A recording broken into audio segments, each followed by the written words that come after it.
Hi everyone and welcome back to my channel. So today we're going to be recreating the giant chocolate chip cookies that they have at Walt Disney World. I think we've had them before from Disney Springs, but they definitely have them all over the place. They're basically just a giant chocolate chip cookie and then there's drizzled chocolate on the top, and honestly I think I ate about a quarter of it and I felt sick. They are so big, but they're also so much fun, and I'm pretty sure also they're worth a snack credit. So if you're on the dining plan, you can get one of them on the snack credit, and they're literally like this big. So we decided, why not try and recreate them today? Of course they will be vegan. You can substitute the milk and the butter for any type of those that you prefer, and there is no eggs or egg substitutes involved, so it's super easy. Also, you can swap the chocolate for regular chocolate as well. And let's just get straight into it. So we are going to be making enough for 2 of the giant cookies, hopefully, and then we might have a little bit spare just for some normal size cookies as well. So the first thing you're going to want to do, as we always do when we bake, is preheat the oven to 180 degrees C, which, I mean, you can just Google it, but I think that's like 360-ish Fahrenheit, and gas mark 6? Gas mark 4. Maybe just Google it because I don't know, sorry. The ingredients you're going to be needing to make these chocolate chip cookies are 100 grams of butter or margarine or whatever kind of spread you like to use, 60 grams of brown sugar. We're actually using demerara because we couldn't find brown sugar, but I'm sure it'll do the same job. 50 grams of caster sugar, but we're using granulated. So basically we're breaking all the rules. Let's just see how this turns out. To be honest, that's what we usually do anyway, and it usually turns out okay, so we'll just see what happens. You want half a teaspoon of vanilla extract. Bear in mind, extract and essence are different. Extract is a lot stronger because it's actually come from vanilla, it's not just flavouring, but honestly it probably doesn't matter too much. You want 125 grams of plain flour, a quarter of a teaspoon of baking powder, a quarter of a teaspoon of baking soda, also known as bicarbonate of soda, a pinch of salt, 100 grams of chocolate chips, or like we have an Easter egg, so we're just going to use that and make our own chocolate chips because we couldn't find vegan chocolate chips in any of the regular shops, and we didn't want to go randomly off hunting just for chocolate chips when we have chocolate right here. And last but not least, half a tablespoon of milk. We will be using coconut milk, but honestly any kind of milk is fine. And let's just get started. Now, I don't know if this is a legit method or thing to do when baking, since I'm not a baker, but whenever I line my baking sheet with my parchment paper, I always put like a blob of butter on each corner so that it'll stick down and hold onto the bottom of the tin. Like this. So as you can see, I've just got like little blobs of butter. Don't know if that's legit, but it definitely helps it stay down and not like curl back up into a ball again. I'm basically now just going to cut the extra pieces off the parchment so that they don't set on fire, because once, I can't remember what I was making, but I was making something and then the paper touched like the top of the oven and it set on fire and it was very scary. So I always cut the extra bits off now so that doesn't happen again. So the first thing we do is we grab our margarine, both types of sugar, and our vanilla extract, we add it to a massive bowl and we mix it around.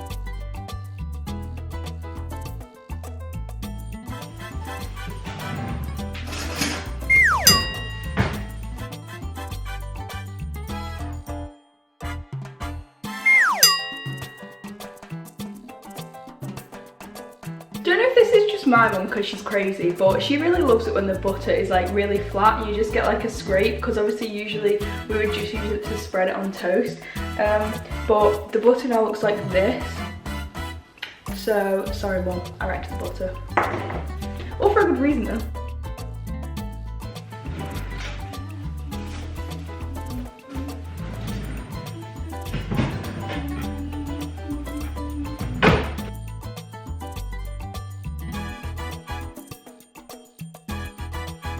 So our butter and sugar with the vanilla extract is now mixed together, and this is kind of what it looks like. Not really that appetizing, not gonna lie. Kind of looks like scrambled eggs or something of that sort. We now sieve in our flour, baking soda, our flour, baking powder, baking soda and salt into that mixture, and then mix everything together until it's all combined.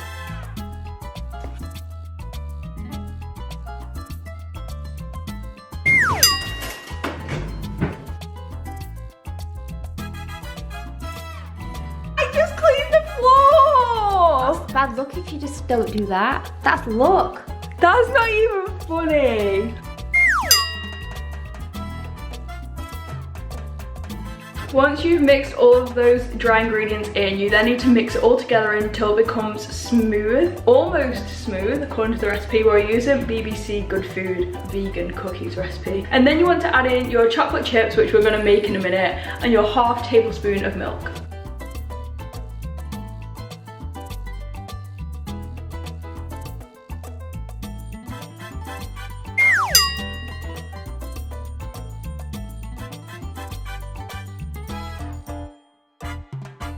If you haven't got chocolate chips and you're trying to chop up either like an Easter egg or a usual chocolate bar, if you heat your knife up with the hot water from the tap and then dry it off, it should be a little bit easier because it will melt the chocolate slightly where you're cutting it. Also with the milk, I just guessed. As you can tell, I always pretty much just guess with measurements unless my mum's here, then she's like, no, we have to do it proper. I've told you what the measurements are, but if you want you can just guess because that's what I usually do.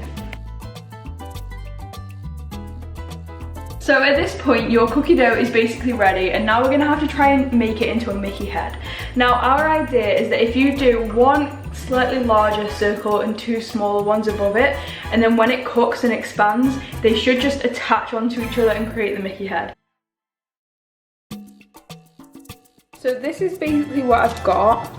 Just want to try and make it as even as possible, and it should hopefully expand and make a Mickey head. I'm just going to do one with that much batter for a test run. I'm going to put it in the oven for about 10 to 15 minutes. I'm just going to keep checking on it and kind of see how it turns out, but I'm hoping that's how it'll work. If not, with the rest of the batter we'll try something different. Another piece of advice for when you put that in the oven is put the larger one toward the back of the oven. I don't really know how ovens work that well, but usually the stuff at the back cooks faster, so I would say put the larger one at the back because obviously it has a bigger surface area and it will need a bit longer to cook. It's probably a bit thicker as well, so definitely do that, and then the front ones also won't get as burnt. But I'm just going to basically keep an eye on it and see how it's doing. Right, I didn't see it there before. Would have ever thought that this could be, but there's something in him that I simply didn't see, and it's not very hard to see why, for there's no man in town that has memory.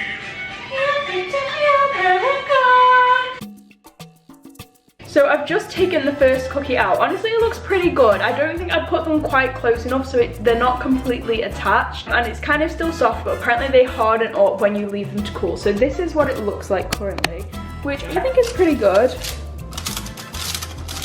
Obviously the little chocolate bits got a bit burnt, but we can just take them off.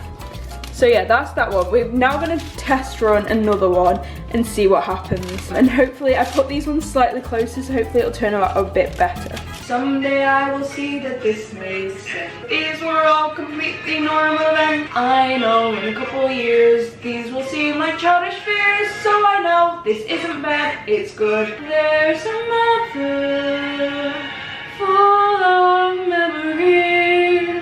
I probably could catch up with you tomorrow, but you don't have to hide. Show yourself,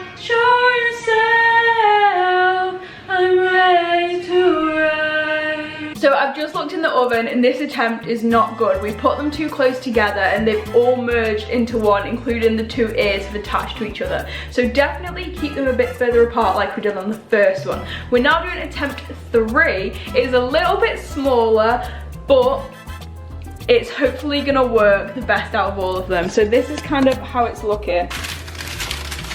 It's definitely a bit smaller, and yeah. So on the cookies that are like this that you can buy at Disney World, they actually have a lot of chocolate drizzled on the top. So you're gonna add another, however much chocolate you like. Obviously, it depends on how big your cookies are, how much chocolate you want on them and everything like that. But we're gonna use another egg, melt it up in the microwave or on a bain-marie, and then we're gonna drizzle it on top to make it look how they make them look at Walt Disney World. And we get a free little chocolate bar that I'm probably just gonna eat.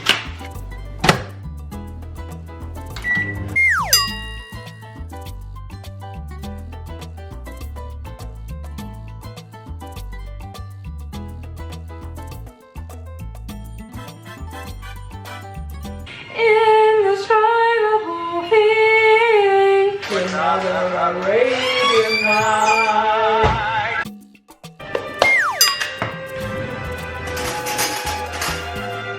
So this is the third one, and obviously it's burnt. It's just not turned out very well at all. You could probably like fix it a little bit, but first one we did was definitely by far the best. I didn't think it had turned out that well, but looking back on it now that it's decorated, oops.